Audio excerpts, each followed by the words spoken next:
Bonjour et bienvenue dans cette nouvelle vidéo et aujourd'hui nous allons étudier quelques œuvres complémentaires afin de terminer notre analyse des caractères de la Bruyère en voyant comment on peut élargir le parcours La Comédie sociale à d'autres œuvres. C'est parti! Évidemment, il faut les mentionner dans ta copie le jour du bac. Alors tout d'abord, nous allons parler des fables de La Fontaine parce qu'elles sont un excellent prolongement au caractère de la Bruyère. En effet, tout comme lui, La Fontaine va prendre la posture du moraliste et mettre en scène les vices de ses contemporains.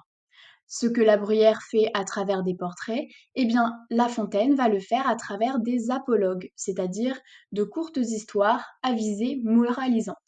En effet, dans ses fables, il va mettre en scène des personnages, très souvent des animaux, qui vont incarner les défauts et les vices de l'homme, et inventer une histoire fictionnelle dans laquelle le lecteur peut repérer le travers qui est dénoncé par l'auteur.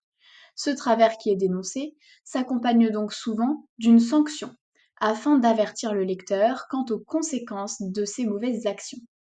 Et chaque fable contient une morale qui est placée au début, à la fin ou alors sous-entendue, ce qui lui permet d'accomplir son but didactique, puisque la fable doit apporter un enseignement à son lecteur. Seconde œuvre, Les Lettres persanes de Montesquieu.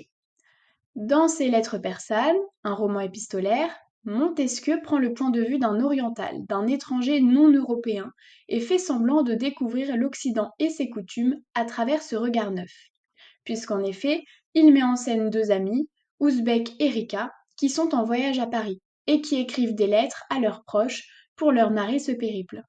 Ouzbek et Rika vont mentionner les traditions, les coutumes, les courtisans, l'importance de l'apparence, la royauté, et les décrire mais aussi les dénoncer, à partir de leur point de vue non occidental, afin de mieux en dévoiler les travers et les insuffisances. Ils mettent en valeur la comédie sociale en montrant que chacun joue un rôle, que personne n'est sincère dans cette société où les apparences vont compter plus que tout dans les relations.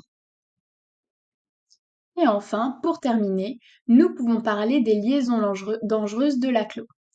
Encore un roman épistolaire, dans lequel des personnages libertins, le vicomte de Valmont et la marquise de Merteuil, partagent leur stratégie de manipulation.